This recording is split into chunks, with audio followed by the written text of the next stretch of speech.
tudo bom? Hoje eu vou falar para você sobre os prebióticos, probióticos e a relação deles com a saúde intestinal.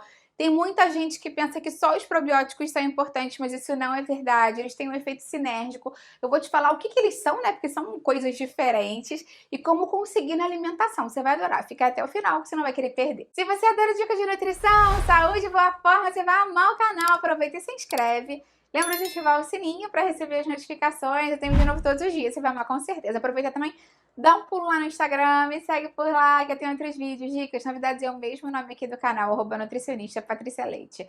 Claro que quando a gente pensa em prebiótico, em probiótico, a gente pensa em saúde intestinal, porque eles de fato estão muito relacionados. Eu vou te explicar principalmente qual é a diferença deles aqui agora. Vamos começar falando então dos probióticos. Muitas pessoas já conhecem, já ouviram falar dos probióticos, que nada mais são do que as bactérias e leveduras benéficas que habitam o nosso organismo. Claro que a gente tem no trato digestivo como um todo, mas também na parte genital, na nossa pele, na mucosa oral, na cavidade oral, no nosso estômago. Eles estão presentes, eles colonizam simbioticamente o nosso corpo e a gente tem no nosso organismo muitas bactérias, leveduras e fungos que vivem aí.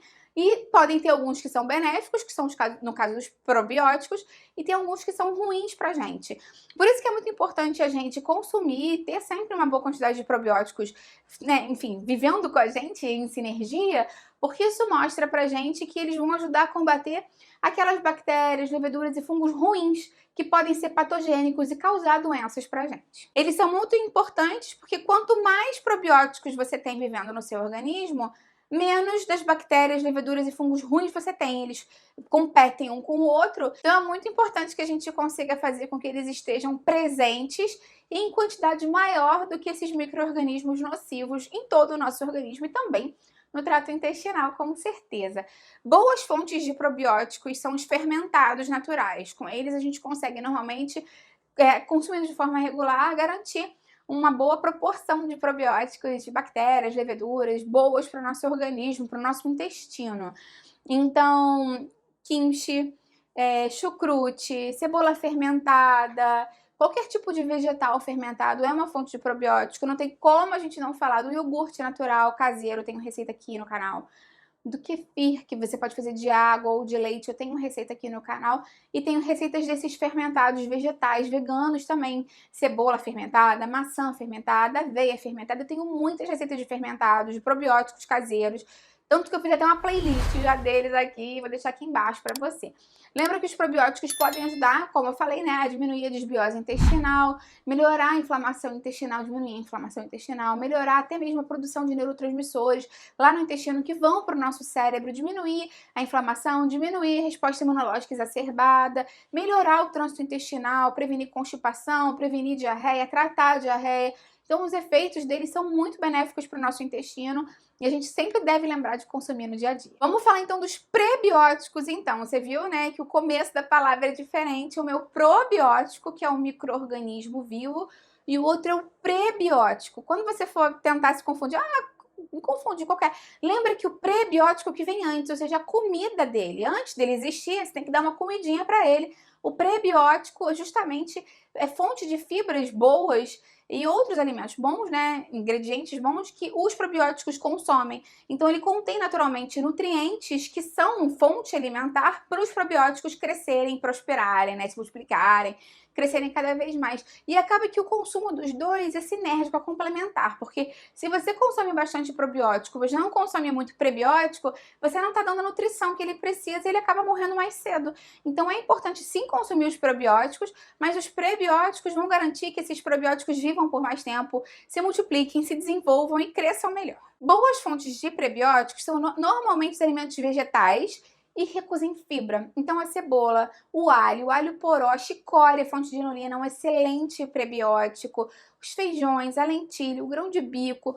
Os vegetais que são bastante ricos em fibra normalmente são vegetais prebióticos e trazem muitos efeitos benéficos para os probióticos também. Vale a pena lembrar que algumas frutas também são prebióticas, como é o caso da maçã com casca, a banana e outros cereais como a aveia, por exemplo, também naturalmente têm prebióticos, essas fibras interessantes que ajudam no crescimento e desenvolvimento dos probióticos. Já deu para perceber, então, que se você é uma pessoa que consome bastante legume, verdura, fruta, possivelmente você já consome prebióticos no dia a dia.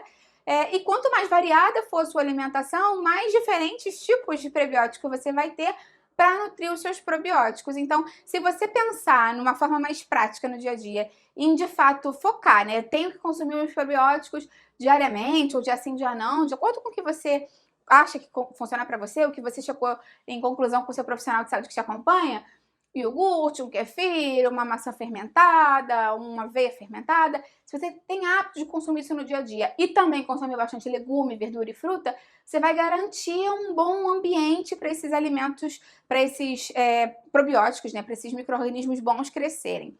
Lembra que, por outro lado, existem alguns alimentos que fazem mal para os probióticos, que basicamente é o açúcar branco, porque ele é uma ótima fonte de energia para as bactérias ruins do nosso organismo. Então, se você costuma consumir muito açúcar branco, refinado, muito produto industrializado que tem açúcar branco, fica sabendo que a chance de você ter desbiose é maior, porque as bactérias ruins adoram consumir esse tipo de carboidrato e aí elas vão começar a crescer mais. Então, se você já tem problema de desbiose, está focando nos prebióticos, nos probióticos, lembra de diminuir a ingestão de açúcar para ajudar nesse equilíbrio também. Deu para perceber, né, que o probiótico e o prebiótico podem ajudar tanto na constipação quanto na diarreia. Tem gente que pensa que eles só são interessantes se você está em casos de constipação, para melhorar o trânsito intestinal, mas eles ajudam também nos casos de diarreias e fezes amolecidas, porque eles ajudam a regularizar o trânsito intestinal como um todo e as fibras, principalmente as fibras solúveis, atuam absorvendo líquido. Então isso acaba sendo bom para essas duas opções, né, que podem acontecer com o intestino, né, em caso de problemas intestinais. Se você está com o intestino mais preso, ressecado, a fibra solúvel vai atrair mais água da água que você bebida, né, ao longo do dia e deixar as fezes mais moles. Se as fezes já estão moles e diarreicas, as fibras solúveis absorvem essa água excedente das fezes e deixam elas mais moldadas, inteirinhas. Então acaba que de qualquer forma ajuda a regularizar o trânsito intestinal. Vale a pena lembrar também que se você passou por um tratamento de antibióticos ou se você teve alguma infecção intestinal, normalmente é interessante que você foque mesmo nos probióticos e nos prebióticos depois disso. No caso dos antibióticos, eles acabam matando várias bactérias, não só aquela patogênica que está atrapalhando porque você tomou para uma sinusite, para uma dor de garganta, para uma infecção urinária, o que quer que seja, ele acaba matando também outras bactérias boas. Então é importante que você foque mais nos probióticos e prebióticos após esse tratamento. Da mesma forma, se você teve algum tipo de infecção intestinal, diarreia por algum tipo de micro-organismo, vírus ou bactéria, também lembra de depois dessa crise, até mesmo durante, né, conversando com o seu médico, focar nos probióticos e prebióticos para ajudar a regularizar essa flora intestinal. Me conta aqui embaixo, então, se você sabia essa diferença, se você tem hábito de consumir probióticos e prebióticos no dia a dia, se você vai passar a consumir, eu vou adorar ver o seu comentário. Lembra de dar curtida no vídeo, porque você também me ajuda e compartilha com quem vai gostar, com quem precisa. Vamos juntos ampliar essa corrente do bem, que é isso que eu quero aqui com o canal. Até a próxima, tchau, tchau!